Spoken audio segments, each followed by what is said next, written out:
and it said, I want AI to do my washing for me, vacuum my carpet, do my lawn, so I have time to make art and be creative.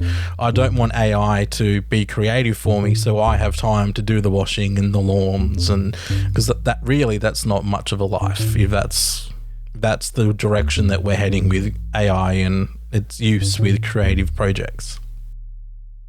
It's quite wild to think that now in our lifetime, like, this AI movement is massive. Like, this will be something that likely just becomes the norm. At the prior to AI stuff is almost going to feel like prior to electricity or the internet or TV in some aspects, and we're living through that transition similar to how we lived through COVID, and that is something that will be taught in high schools and in, and we've been involved in two of these massive things only within sort of a 4 to 5 year time span.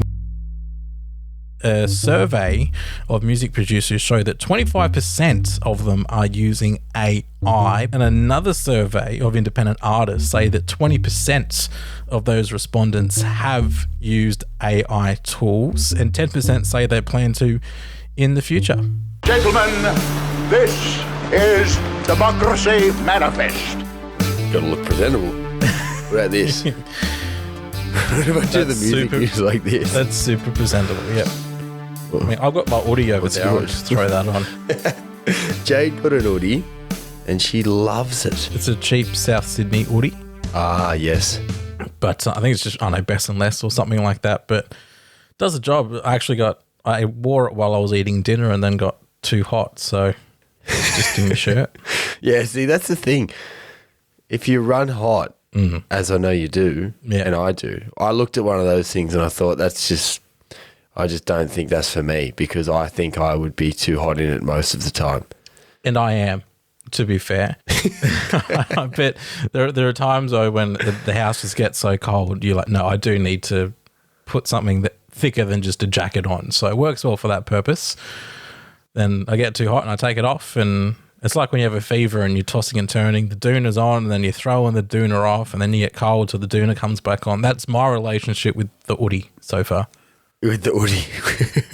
With the South Sydney Rabbitohs Audi. And with the South Sydney Rabbitohs this year as well. It's been hot and cold. But it has. But I guess while we're talking about hot and cold, and we can, I guess, transition into the main story that we're going to be talking about today, and that is I've been pretty hot and cold on AI, artificial intelligence. Hot with it to do with some things, like I got it to... in ChatGPT, got it to draft me an email the other day where I was like, I'm happy kind of with the wording, but I just want the tone to be changed a little bit. Whacked it into ChatGPT and it automatically changed the tone of the email for me, and I was like, yeah, I like that. So I copied bits and pieces. But there are also times where I see AI used and I'm like, gee, I'm a bit cold on that. And, that's something we've spoken about a little bit to do with music and AI and the relationship that the industry has with it. Can I ask what tone you were hoping to change it to? Because I like the idea that I have in my head that you wrote it either too bitchy or too terse, and you wanted to make it nicer, or the other way around to like, hey, ChatGPT, make this a little bit more short. My instructions were to make it more assertive.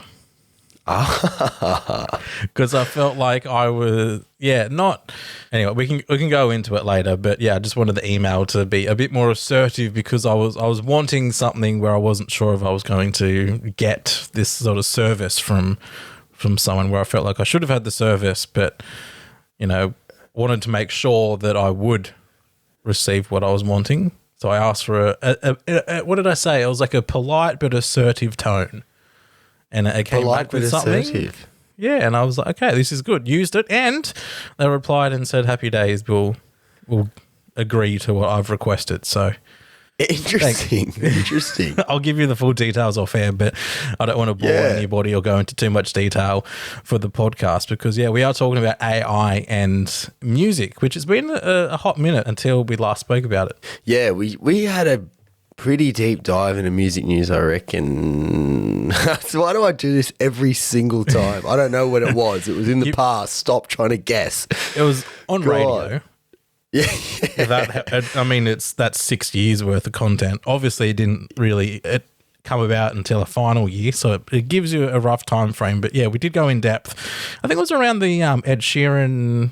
No, that was a different story. Never mind. We're getting totally lost. Had nothing to do with AI, but he was being sued. He was being sued, but nonetheless, it's literally like it looks as though it's going to be an issue that defines an entire generation of music makers and music consumers too, because it's just everywhere. And I mean, like you're talking about using it for emails at work. I'm seeing now AI tools pop up in every facet of the online world that I use, whether it's writing. Like literally 10 minutes before we started recording this podcast, I was writing an article for our website, a premiere. And when I went to start that one, now all of a sudden our website host has AI tools that are like, catchy headline, here, use this. And I accidentally started using it. And I was like, no. I am definitely AI averse. I can definitely see its benefits, but I haven't taken any plunge in implementing it in my personal life. But I know Cam and I, we've been speaking about potentially using it to help us manage the workload of doing all of the things that we hope to do on Homebrewed. So there's definitely absolute benefits for it, as you detailed there with the more assertive but friendly email tone. But it's how it relates to music and art broadly is where some of the bigger grey areas seem to be, and some of the most kind of conjecture, like we have artists embracing it. I think in that last story that we spoke about, which I can't remember when that was, Grimes was like going all in and lending her likeness to AI and allowing fans to create AI albums and songs using her voice. And she was even going as far as to have two separate albums. One was one that she created and another was one that AI created, and was doing it sort of like an A/B test sort of thing to see which one was received better, and I guess how much of a difference you could tell between the AI and normal one, which as sort of a bit of a tech enthusiast, I am curious to see the outcome and the results of that. But as someone who likes to consume music and someone who is quite creative, I don't necessarily like the thought of AI running our whole creative industry. Like I saw, I think it was a tweet, and it said, I want AI to do my washing for me, vacuum my carpet, do my lawn, so I have time to make art and be creative. I don't want AI to be creative for me, so I have time to do the washing and the lawns. And because that's not much of a life if that's the direction that we're heading with AI and its use with creative projects. Yeah, absolutely. And I will say one of the things I keep thinking about with this AI revolution, and the story we're going to touch on just to get that out there, is Sydney Uni have joined this kind of like coalition of brands and organizations that have signed up to some principles around AI and music creation specifically. So we'll get into that in just a moment. But what I've been thinking about a lot with AI is, on one hand, the powers that be have been telling us and are telling us that, we're going to be working for longer. Your retirement age is going to get later. That's just how it's going to go. But on the other hand, we're being told that AI is going to come and make everything easier and take jobs and all of those kind of things. So how can both of those things be true unless they're literally just planning to implement AI in the places that make like life fun, and not in the places that make life arduous and take those things away from us? That's just a random thought bubble I've had, because I've been hearing those two things for the past couple of years, and both can't be true at the same time. And it really is, it's quite wild to think that now in our lifetime, like this AI movement is massive. Like this will be something that likely just becomes the norm at, it's rapidly moving, but let's just say 10 years as a conservative number. It's going to be very normalized and involved in everything that we do, from driving to work to anything creative. The prior to AI stuff is almost going to feel like prior to electricity or the internet or TV in some aspects. And we're living through that transition. similar to how we lived through COVID, and that is something that will be taught in high schools and in AI textbooks or whatever, because, you know, and we've been involved in two of these massive things only within sort of a 4 to 5 year time span. When I was in history in school, I thought, well, that's all, you know, obviously they say history repeats itself, but, you know, it's all in the past. I'm not likely to live through any major events in my lifetime that are going to be taught in school. Oh, boy. And yeah, I was wrong.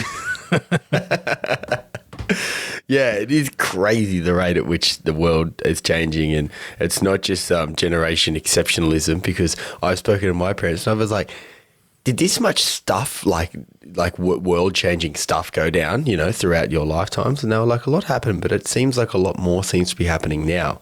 And of course, they're still alive. I didn't mean it in that sense, but when they were our age is more what I'm getting at.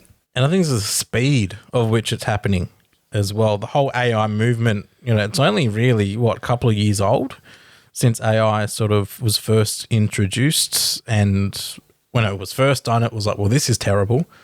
But since then, obviously, it's evolved, and, you know, the things that it's learning off can be questioned, and its accuracy in a lot of statements can be questioned, but there's no doubt that there is certainly use for it. And we'll tie it into the story that we're going to cover today as our main story.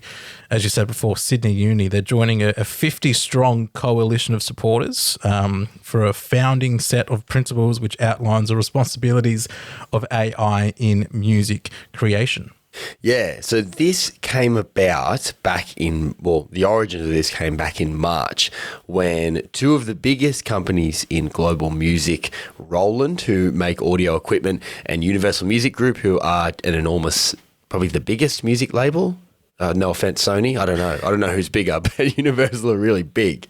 They're huge, and they're obviously feuding with TikTok currently still as well. They are. So they're almost fighting on a couple of digital fronts. Universal, you know, don't have a great history of treating artists awesome. They represent, you know, one part of the behemoth music industry that kind of swallowed up everything else. However, in this instance, Roland and Universal have teamed up to create what they've described a collaboration and a strategic relationship in support of music artists and creators worldwide. Now, what that looks like is a campaign and a statement and a website. The website is called aiformusic.info if you do want to check it out yourself. And it's literally just built around 7 principles for the use of AI with relation to music, and what they were trying to do, and what they've, you know, are successfully doing now is launch this as two of the biggest music-related companies in the world back in March, and then get a whole bunch of companies, organizations, institutions who have something to do with music to sign up to that as a voluntary way that they are going to approach AI. So it's basically, I suppose, you know, it's the equivalent of Australia's signing to UN declarations, say human rights and things like that. They're, as we've seen with Australia, not exactly binding, but they are meant to be principles that we sign up to, and then that we develop policy with having them in mind. And so in this instance, you know, these companies, institutions, organizations that do sign up to these AI principles and put their name to it, when they move forward and when they engage with AI in their business or in their teaching or however they use it, they're going to do so with these principles in mind.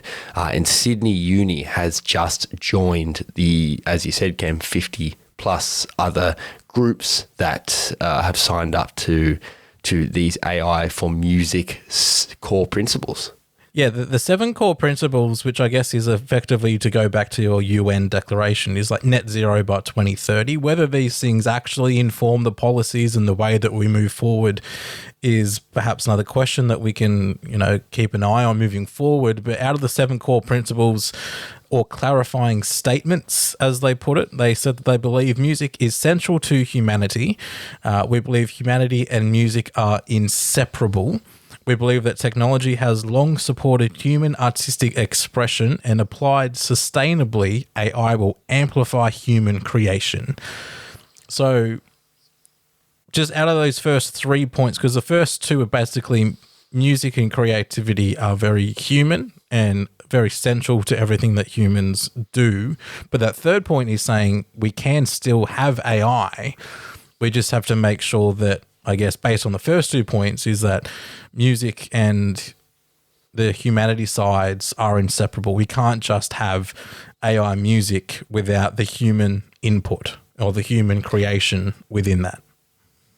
Yeah, 100%. And it's pretty well on the money, I think, in terms of an approach. Like we have, and you're always going to get this when new technology comes in, but you've got some areas of the music industry that are just like, nah, not going to engage with it whatsoever. And I don't think that's probably sensible moving forward. It's going to form some part of pretty much every part of our everyday lives, it seems. So music is going to be a part of that, like it or not. And what they've said here, they started with saying, with these first two core principles or clarifying statements, as you said, that intrinsically linked to humanity and music, which I think we'd agree with. And then, yeah, but we basically, reading between the lines, we've got AI here. When used right, it can help us with creativity. They then go on for 4, 5, 6, and 7 to say, we believe that human-created works must be respected and protected. 5, we believe that transparency is essential to responsible and trustworthy AI. 6, we believe the perspectives of music artists, songwriters, and other creators must be sought after and respected. And 7, we are proud to help bring music to life. So I think particularly number 4, where they say we believe human-created works must be respected and protected, again, kind of is bringing us back down. They're not going all in with AI. They are saying that human-created works must be kind of number 1, and we can't have the machines rolling in and replacing them effectively. Yeah, and a lot of that's to do with copyright as well, because a lot of the AI music, and I touched on it before, the machine learning that these AI technologies are using, the database that they learn off doesn't necessarily, it's not a royalty-free music thing and like, oh, okay, this is cool. They are learning off a range of different sources, and some of those is copyrighted material. So if you say to AI, make me a drum beat and a guitar riff for a rock song, and then AI goes, okay, let me go through all of my sources and spit something back out to you. And you go, well, hang on, this sounds a lot like My Hero by Foo Fighters. It's possible because the AI machine learning it's in their database potentially, and it spat that back out at you. So that's what that number 4 point, I think, is, respecting and protecting human created works in the sense of copyright protection. And the transparency point as well, I guess, is what we're seeing more and more with images and videos, that if it is used AI to be created, there's a little tag that you can see and it says it created with AI. I assume, the transparency side could be something similar to do with music. Yeah, because I do wonder, are we going to enter, is there a world where an unscrupulous character or someone actually trying to do an experiment could get AI to, make them a debut EP, and they make a band that doesn't exist, and they release this music and it blows up and they make millions of dollars off it just from streams alone before anyone realizes that these guys can't actually play shows because it's not their music. But how are you to know that? I don't know. I'm sure there's some pretty advanced checkers for plagiarism or whatever else. But if you developed really good machine learning and got them to write you, a banger of an EP or an album and just didn't tour, it's conceivable that people could just try and train a machine to make the music good enough or catchy enough that it's got them millions of dollars without ever having to leave their house. And is that something that's going to happen? And is that something that we would care about if it did happen? If you got AI to make music and people liked it, they listened to it, they connected with it, which is obviously how you're getting, millions of streams and how you can actually make an income out of that. And Spotify have been quite open in saying that they will allow sort of AI generated music on their platform. Some of the labels are sort of fighting against that for obvious reasons. But if you have created this piece of work, or you've got AI to help you create this piece of work, if it's humans are still connecting and it's still resonating with people, doesn't necessarily matter if it was made with AI? I know that was one of our sort of big brain questions that we asked in the last time we covered it, because another aspect to AI where it is quite useful is I can't play violin, even though I think maybe I can, but I know I can't play violin at the moment. You know, I can't play piano. I don't have access to a bass guitar, but I might want to have a song and I've got the idea in my head.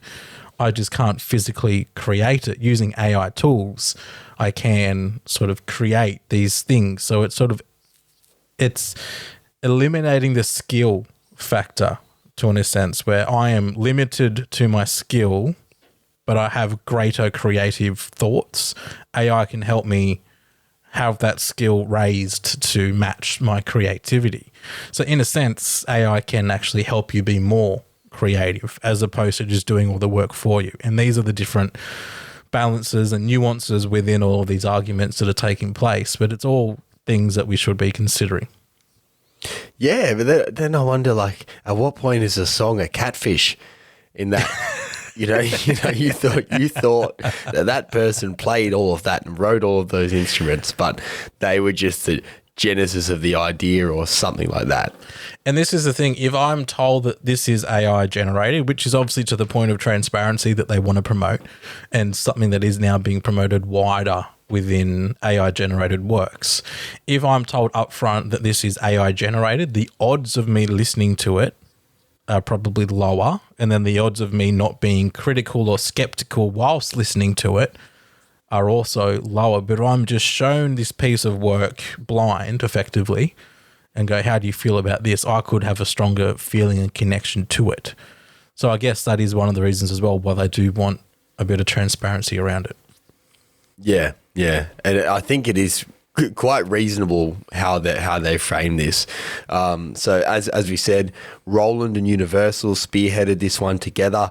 They started this back in March. They've asked the music adjacent businesses, organizations, etc., to come on board. 50 or so have done so already, and Sydney University are the latest to join, which is interesting. And from what I could gather, there's other educational institutions that are listed on the website, but they're the first university that I can see.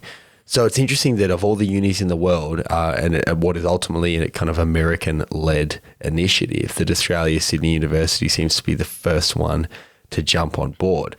So I think overall really good that these are, I suppose, being spoken about and thought of, and it's natural that it would.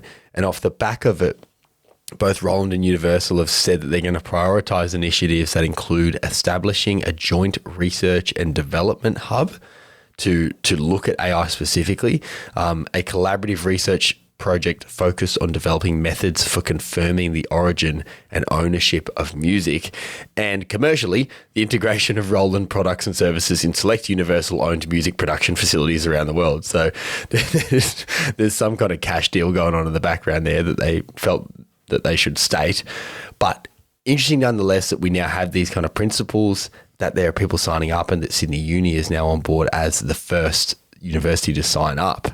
Yeah. And something else I just want to touch on as well are some stats around the use of AI music. And this is something that, as we consider, you said that we're considering having AI sort of help our workload a little bit with Homebrewed. This is something that other people have been thinking about, and a survey of music producers show that 25% of them are using AI, but there is still a strong resistance to it. So the survey was by TrackLib, which is a platform that provides licensed samples and stems for use in music production. So their survey found that 25% of producers of those who responded are using AI in the creation of music. But a large percentage, so just under 74%, use it primarily for stem separation. So for those who don't know, the stems are the individual elements, right? So the drums, the guitar, the vocals. There's AI tools that allow you to separate those tracks. So if you just need to get rid of vocals or you want to get rid of the drums, these AI tools can do that. Less than half use it for mastering and EQ plugins, and there are also those who use it to generate elements in songs, and only 3% use it to create entire songs, which at that point, are you still a producer? I don't know. I guess that's a different question to ask. But So of the 75% not using AI, 82% of those cite artistic and creative reasons. So, for example, I want my art to be my own. And just under 35% cite quality reasons. So saying that the AI music just isn't good enough. And obviously, as producers, they feel that they can create something stronger. The 10.2% of those also have copyright concerns as well, which is, I think, an interesting point on the producers. And another survey of independent artists say that 20% of those respondents have used AI tools, and 10% say they plan to in the future. Very interesting. And we have a chat scheduled in the next couple of weeks. I'm not sure when the podcast will actually drop, with Jack Negro of Sonora Studios, Central Coast music producer extraordinaire. So it'll be very interesting to hear his insight, both in terms of what he's doing personally, but also what he's heard around the traps, so other producers, how they're using AI and what they think of it generally. Yeah, probably about a month at least, I reckon, until you hear that one. But certainly I'll be curious to ask him those questions in relation to that. And it's also, I think, worth noting that YouTube Music, so formerly Google Music, they're copying Spotify in a sense, because once one platform does something good, everyone else copies it, a la Snapchat stories and Instagram stories, and then TikTok, and then Instagram Reels, and then YouTube Shorts, and then everyone wanting to be the platform that does everything. But YouTube Music, they're adding an AI DJ, very similar to Spotify's Spotify DJ. Just acronym city, isn't it? It's a lot to keep on top of. It is. There's so many of them. But yeah, it's natural. I mean, I would have thought, to be fair, like the Spotify Discover Weekly would have for a long time utilized some degree of artificial intelligence in order to throw you tracks, because obviously it's an algorithm based thing, but it learns off of your own listening habits. So is an AI DJ, what does that mean? Is that a similar type thing, or is it different entirely? I'm not exactly sure. So the way that the YouTube Music AI DJ is going to work is based off a prompt. So currently a Spotify DJ, it knows all your listening habits. It knows the playlist that you've saved. It knows the music that you're listening to. Yeah, that's what Spotify DJ uses. This YouTube one is going to be very prompt driven. So you can ask for music any way you like, is the way that they've described it. And then you describe your musical desires through text prompts or voice commands. Then the AI will generate a personalized radio station packed with songs that match your mood and preferences. So I guess an example could be, give me pop punk songs that I would have listened to in high school between 2004 and 2010 or whatever, and then it will compile a bunch of pop punk songs. Or you can just say, I'm feeling a bit sad, either hyping me up or make me feel all of my feels by playing sad songs. That's the way that YouTube are going to work their one. Or, hey, YouTube AI DJ, I need to write an assertive yet friendly email back to someone. Give me a soundtrack for that, please. Yeah, give me some inspo music whilst I copy paste into ChatGPT and see what that can do. It's also worth noting Amazon have a similar feature with their AI powered, they call it Maestro. And Apple Music, I don't know if Apple Music do that, because they've been quite resistant to AI up until their most recent iOS update, where they literally branded AI as Apple Intelligence instead of artificial intelligence, which is the most Apple move ever. Everyone will be saying Apple invented AI. It's look, I'll give them points. It's pretty clever.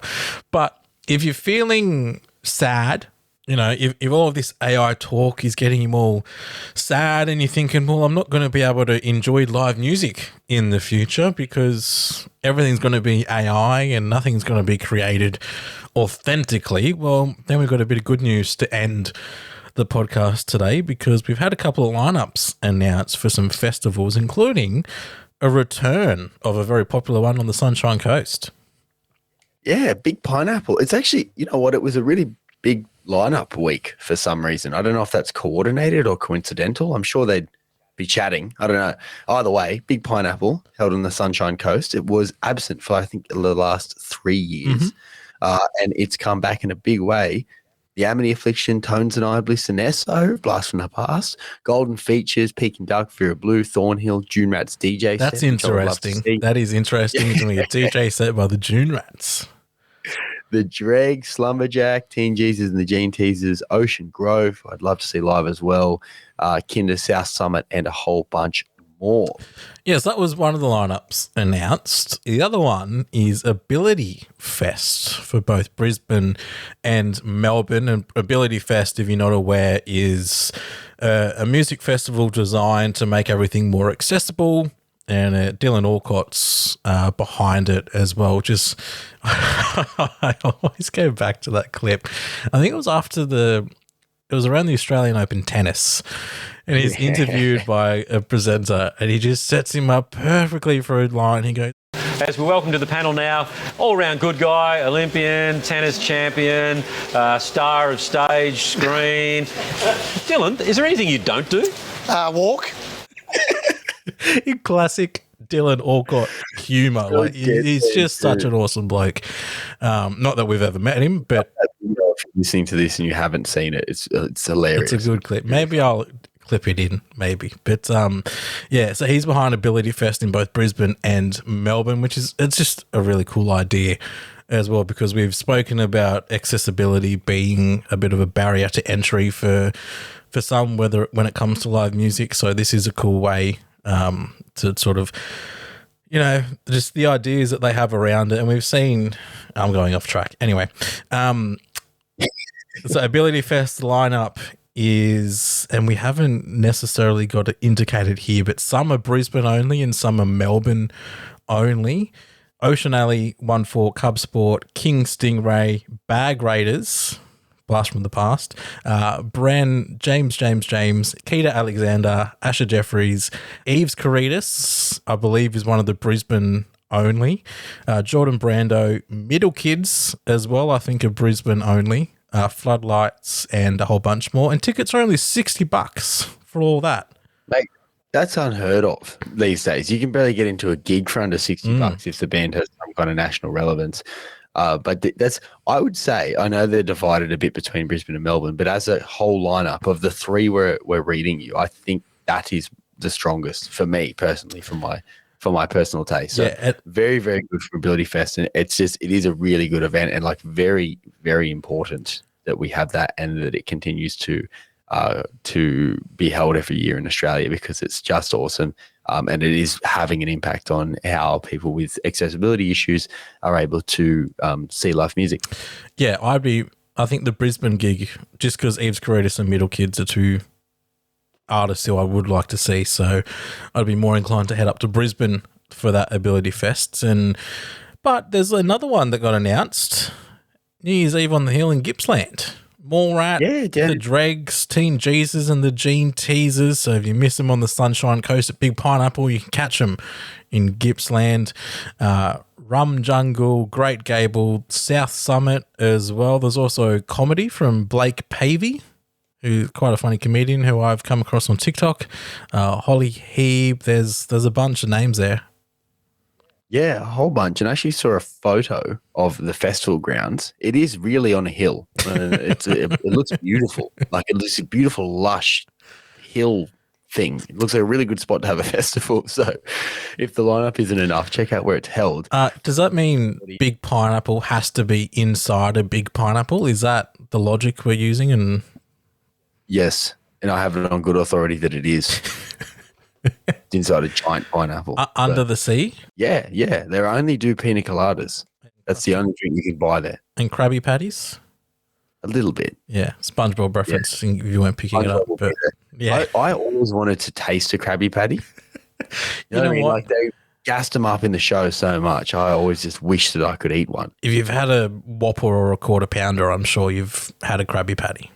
I know, but I imagine them as like a whimsical, delicious burger that's, you know what I mean? It's not like anything I've tasted before. I'll tell you what, the closest thing that I think I've come to a Krabby Patty is when I was in Queenstown and I went to Ferg Burger. What's that? When I was telling people, oh yeah, we're going to New Zealand. Oh, you going to Queenstown? Yes, go to Ferg Burger. and it's just a renowned burger place in Queenstown, because everyone was hyping it up that I spoke to, and they're good, they're big, they're a good burger. We went there a couple of times, so I think that would be my closest to having a Krabby Patty. Right. How did we get to Krabby Patties? At least one of us has done it. Big the pineapple. other thing, and just quickly before we do wrap with that NYE on the Hill news that I found quite interesting when considering it, was that this is New Year's Eve lineup season. We've just hit it, and the future of Falls is still completely up in the air. That we haven't really, I don't think, unless I've missed something, but we haven't had any particular update as far as that goes. So just something for us to think about, because that's a New Year's Eve lineup drop, and all eyes are going to be on one of the biggest New Year's Eve festivals over the last 20 years as to what it's going to do this year. No, you watch. So we're recording this Tuesday evening. The pod drops Thursday morning. On Wednesday, there will be a big announcement about Falls Festival. It's just the way it's going to happen. It's how we operate. We're, it's so hot on the news that we actually miss it because we're too early. Yeah, it's like burning your mouth on the frozen pizza that's just come out of the oven. If you're too early, sometimes it burns a bit more than if you wait perfectly in time. I don't know. That's a poor analogy.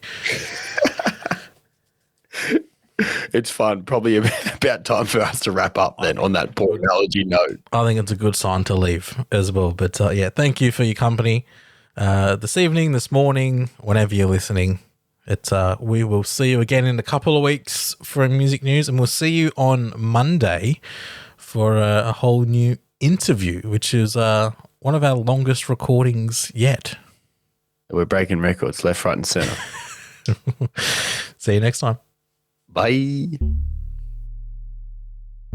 This episode of Homebrewed was produced by Rugby League immortal, amazing golfer, and good friend of mine, Cameron Smith. If you want to catch up with anything else we're doing on Homebrewed, you can catch it at www.homebrewed.au, and we will see you next time.